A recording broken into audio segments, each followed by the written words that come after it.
ठंडी रोटी। एक लड़का था, माँ ने उसका विवाह कर दिया, पर वह कुछ कमाता नहीं था।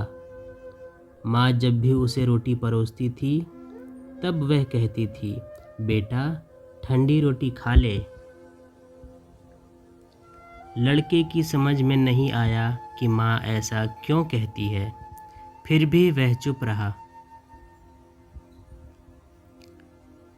एक दिन माँ किसी काम से बाहर गई तो जाते समय अपनी बहू उस लड़के की पत्नी को कह कर गई कि जब लड़का आए तो उसको रोटी परोस देना और रोटी परोस कर कह देना कि ठंडी रोटी खा लो।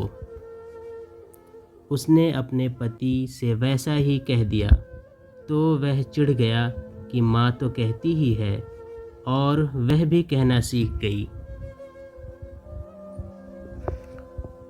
वह अपनी स्त्री से बोला कि बता रोटी ठंडी कैसे हुई?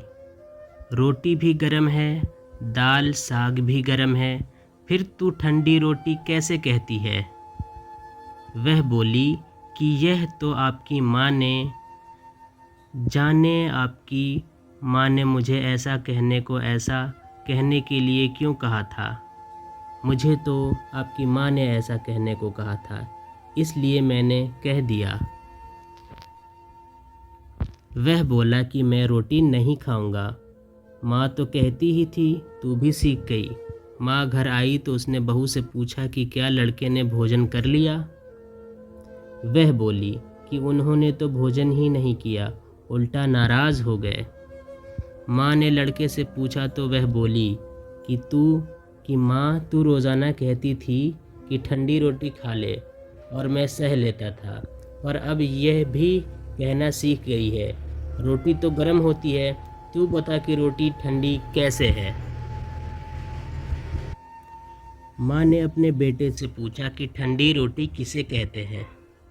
तो बेटा बोला, माँ सुबह की बनाई हुई रोटी शाम को ठंडी होती है, बासी रोटी ठंडी और ताज़ी रोटी गर्म होती है। माँ ने कहा, बेटा अब तू विचार करके देख, तेरे बाप की जो कमाई है वह ठंडी और बासी रोटी है।